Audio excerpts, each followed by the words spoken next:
Hi Trankamon, how are you? Good morning.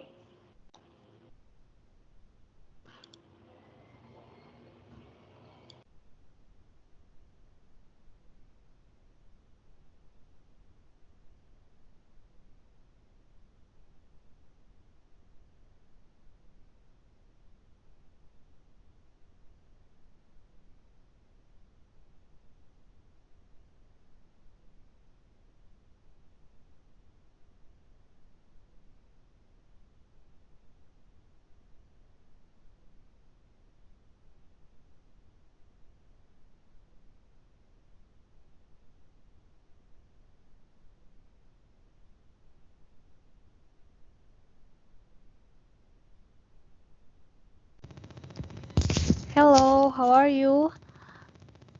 Fine, thank you. Okay, my name is Yaya, and I will be assisting Mr. Yosi Mokalu from Cyberkreasi. And I would like to ask for your permission to help Mr. Yosi Mokalu in presenting his presentation and sharing my screen later when he has his turn. Is it okay? Yes, it should be okay. Yeah. Or maybe in this platform, I see that I cannot share screen, so there Yes. only meeting organizers and presenters that can share. Okay. So I'll just get back to you, okay? Because I'll just Okay, speak to SCAP great. colleagues and get back to you. Yes, yes, okay. Thank you very much, Gitanjali. Thank you.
Hi Nadine. Good morning. Fine, thank you. So I found it. There is one problem. The meeting has started, but they don't allow people to share their own presentations. So apparently we were supposed to send it to them. So I'm just writing to them to send the presentations immediately. Okay.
Hi, are there any colleagues from UNESCAP present out here?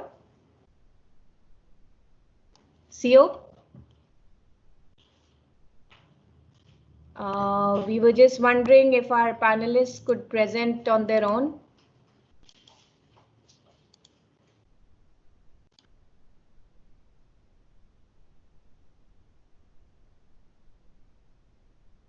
So, dear ladies and gentlemen, thank you for joining us today. Welcome to the annual regional review of the World Summit on the Information Society in Asia Pacific 2020. As you're all aware, the UN General Assembly overall review on the implementation of WSIS, the General Assembly Resolution A/70/125, invites all regional commissions to coordinate the implementation of WSIS at the regional level. So UNESCAP and ITU, in collaboration with UN agencies facilitating the different WSIS action lines, governments, private sector, civil society organizations, and academia, have been organizing the WSIS regional review in Asia Pacific on an annual basis. So I'd like to please invite Mr. Malcolm Johnson, the Deputy Secretary General of ITU, to provide opening remarks for the meeting. Mr. Johnson, the floor is yours. Thank you, Gitanjali. Good afternoon, everyone.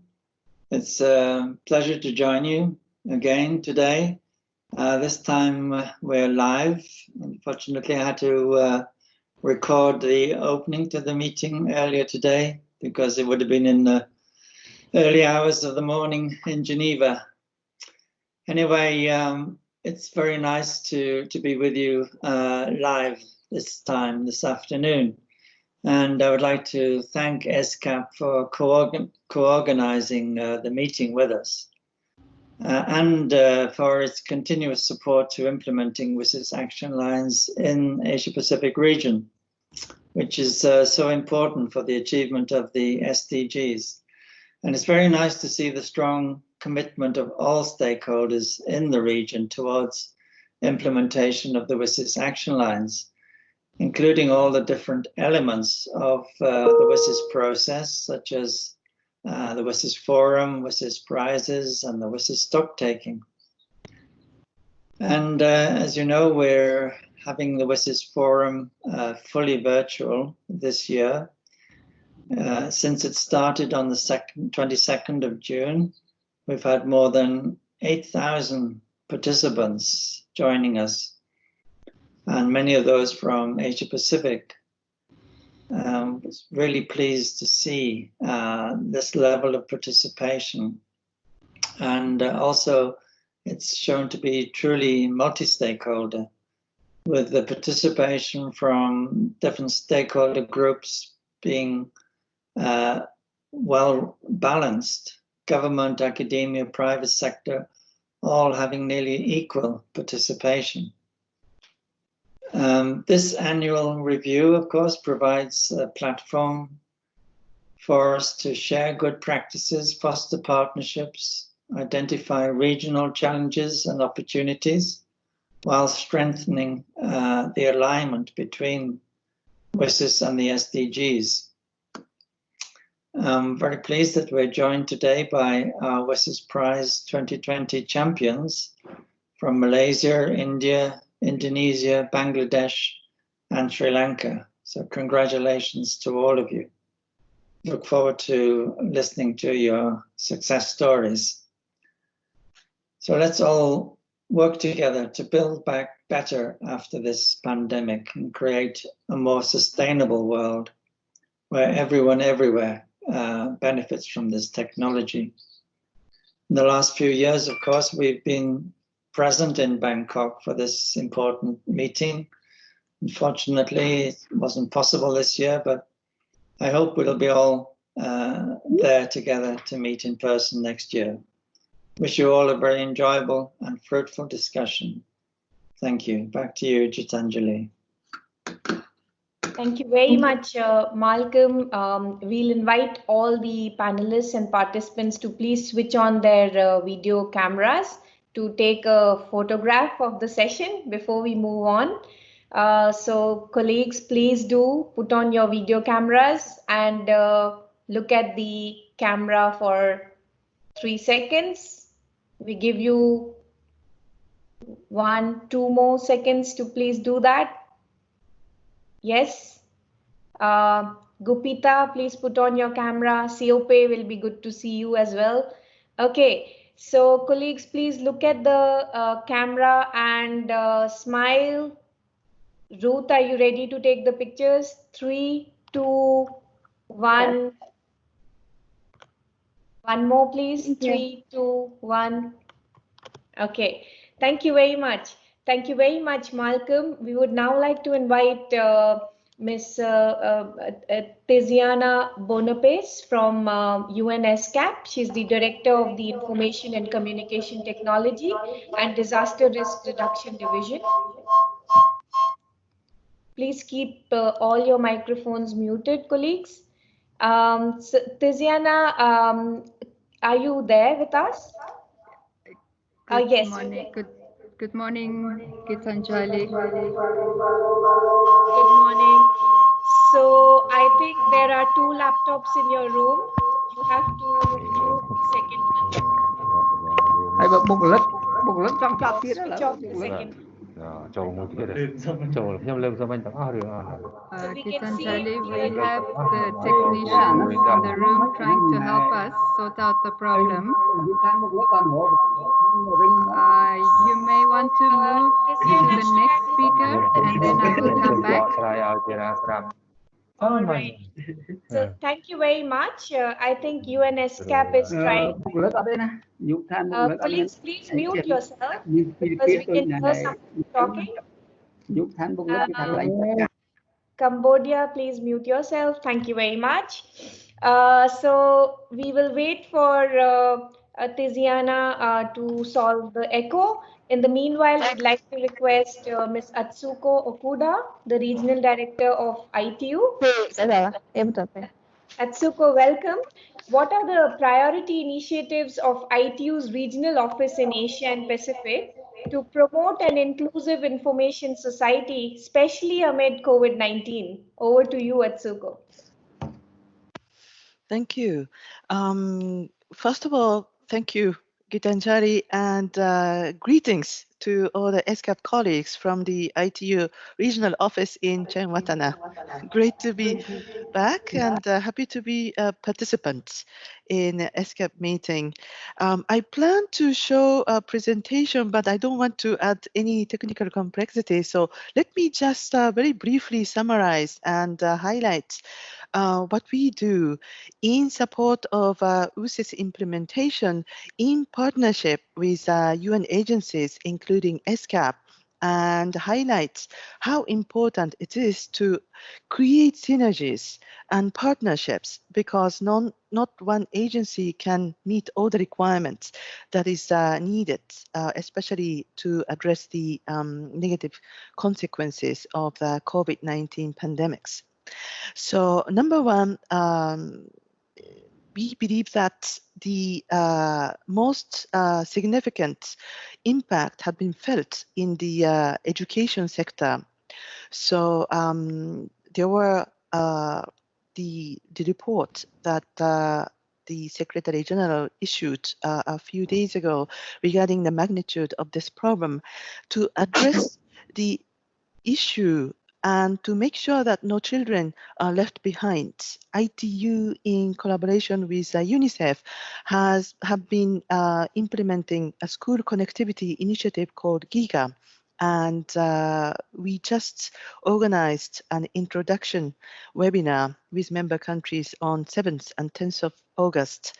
And we believe that this is one way of making sure that ICT works for inclusive development in Asia and the Pacific. Second, and I would like to advertise the Girls in ICT Day celebration for Thailand, which is coming up on 17th of August. in partnership with ESCAP, UNESCO, and the Ministry of Digital Economy and Society, NBTC, Cisco, and FAO, we have been organizing this event to empower girls and women and enhance the access to ICT among them in Thailand. And we believe that the broad-based participation of everyone in information society as well as the digital transformation would be key to overcome the negative impact of COVID-19. Normally, ITU, of course, talks about the work on infrastructure, network, and spectrum management, policy and regulation, which we do. However, we thought that perhaps to answer the question on the important initiatives that we are focusing on right now with partners, we thought that these are the initiatives that we can highlight at the moment. So thank you, Gitanjali, back to you. Thank you very much, Atsuko, for sharing all these important activities, especially the Girls in ICT Day celebrations. As Malcolm also shared with you all in the morning, the WSIS Forum this year has been able to achieve the 50-50 gender balance. So this is great news. Hope we can maintain that till September because we still have a few workshops left. We just want to check if all is okay for Tiziana. Okay, thank you, Gitanjali. Yes, Can you hear me? Yes. Okay, wonderful, wonderful. We've solved the technical glitch. It seems to have something seems to have happened over the lunch time, but now we're back well connected. With thanks to our technicians who solved the problem for us. So Mr. Malcolm Johnson, Deputy Secretary General of ITU, members of the steering committee of the APIS, and all other stakeholders that are joining us today, a very warm welcome to this review, WSIS Regional Review, which is taking place together with the fourth session of our Asia Pacific Information Superhighway Steering Committee meeting. We're meeting recognizing that we are in a very difficult situation at the moment, and we have a number of challenges. But through this digital platform, through our digital connectivity, we are very pleased to be able to organize this regional review and provide a structured platform for information sharing and the collection of regional inputs on the implementation of the WSIS action lines. This year, given the unprecedented severity of the pandemic, we have somewhat scaled down our initiatives and our at least the time that we have dedicated to this meeting. Nevertheless, we have, I think, shown that we can have fruitful and productive discussions in partnership with the ITU and others who have been very strong supporters of the Asia Pacific Information Superhighway Initiative. So I'd like to take the occasion to thank ITU for the excellent partnership and collaboration and express real thanks, sincere thanks that we have once again managed to partner and co-organize this regional review. As a response to the evolving pandemic, UNESCAP has developed a framework which sets out our offer to support the member states in their socio-economic response to COVID-19. And two of the work streams of this framework are particularly relevant to WSIS implementation. One is on protecting people and enhancing resilience, and another is on building back better with resilience. Because as we know, the pandemic has turned our physical lives into a virtual reality almost overnight. And with that, digital technology has taken on a new and compelling meaning. Digital has really been at the forefront. And for one, countries that have managed to put digital technologies to effective use, notably the Republic of Korea, among others, have shown signs of better managing cluster outbreaks and gaining the public's trust by sharing credible information in a timely way. Digital platforms have also helped maintain livelihoods and enabled the effective delivery of high value-added professional services, while new products such as 3D printing of masks, disinfecting robots, software applications have all boomed. And Asia Pacific is very much at the center of this boom in innovative applications. However, this is only true for the hyper-connected, as we are, those who have access to affordable and reliable broadband internet all the time. A key concern remains the digital divide. Asia Pacific is among the most digitally divided regions in the world, and the divide continues to widen. More than half of the region's 4.1 billion people still does not have access to the internet. And the pandemic is revealing new forms of the digital divide. Among those that are connected, we estimate that 2/3 are underconnected. And this has become very apparent during the pandemic. Latency, speeds, affordability have all impacted negatively on those that are underconnected, those that rely on 2G, 3G, and those that do not have high-speed internet at home have been in a particularly disadvantaged situation because their reliance on internet from the workplace or their reliance on internet from the home has delinked them from the knowledge exchanges and the content-rich exchanges that have been transacted over the internet during the lockdowns. Another form of the digital divide that is amplifying the development gaps and that has become very apparent during the pandemic is the urban-rural divide.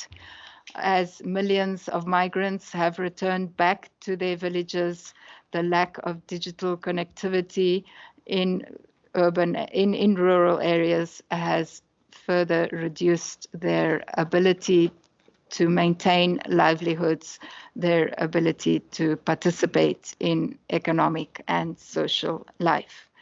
And additionally, as economic growth is decimated, as countries begin to show negative economic growth that is as high as 7 to 10% by quarter in some countries, we can expect millions more to be pushed back into poverty, and the affordability of the internet will once again become a limiting factor for many. So these are issues that are of concern, and through the Asia Pacific Information Superhighway Initiative, UNESCAP is calling for a big push in infrastructure investments, a big push that is a scaled up and accelerated investment in infrastructure. But besides the supply side, there is also a need to invest in people, to invest in digital literacy, to invest in the policy and enabling regulatory environments. So these are all aspects that we will be working on as we move forward over the next year and as we implement over the next decade of action for the implementation of the SDGs. So, ladies and gentlemen, allow me to conclude by saying that UNESCAP and partners, notably our partner, the ITU, will continue to support our member states in the region on the implementation of the WSIS Regional Review for a sustainable future. And we are also looking forward to your participation in the third session of the Committee on ICT STI, which will be held from 19 to 20 August. And then we're also very pleased that UNESCAP, as one of the co-chairs of the UN of the UN UNGIS, the UN Group on the Information Society, will convene a session for UN regional commissions on 7 September during the WSIS forum on the WSIS review. So thank you once again. Thank you very much, Tiziana. It's nice to see you, and we really miss being there in the UNESCAP building. We are missing you as well. It's very lonely here. You know, there are only 4 or 5 of us, and we are all sitting very far apart from each other. We miss you. But thank you. But we were waiting for next year, and next year we will be back together. Definitely. Thank you. And thank you to UNESCAP for not only being a co-chair of the United Nations Group on Information Society, but also leading the Regional Commission Group of WSIS. So you are actually the chair of that group as well, that will convene a meeting as part of the WSIS forum soon. So thank you very much. We would now like to move on to skills development and digital skills for the youth. Poornima Meegammana, Director of Youth Development, Shilpa Shaurya Foundation, Sri Lanka, is with us here today. Poornima, congratulations for being nominated this year. You wanted to talk about skills development of women and girls in Asia Pacific, especially post-COVID. So please go ahead. The floor is yours, Poornima. Thank you, Geetanjali. Yes, I'll share my presentation now. Slide. Can you?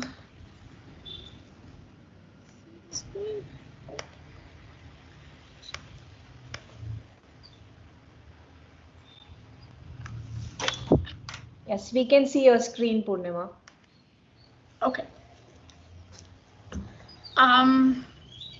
Okay, first of all, thank you very much.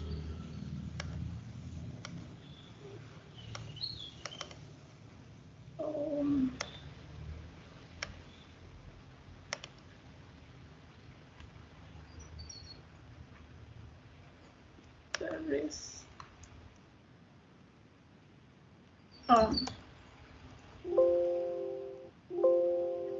Anyway, it seems like there is a technical difficulty, but it's okay.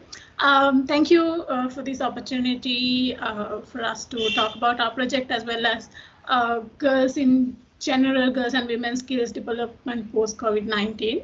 So I'm Poornima Meegammana from Shilpa Shaurya Foundation, Sri Lanka.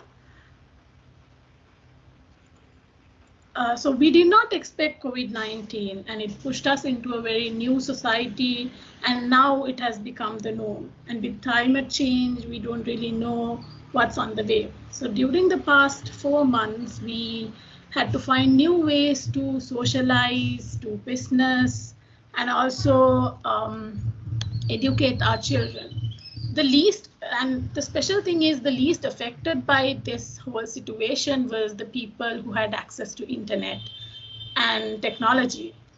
But also COVID-19 created a lot of opportunities for different people for innovation. While some gained from this, a lot of was left behind, and women and girls make up a big portion of this left behind population. And GSMA has estimated that in Asia Pacific, there is 1.1 billion unconnected women. The World Economic Forum estimates 60% of global GDP would be digitized by 2022. So the post-COVID-19 society is clearly driven by technology. And girls and women, we have to prepare them for this scenario. Immediately, to prepare them, we need access to internet and e-skills development.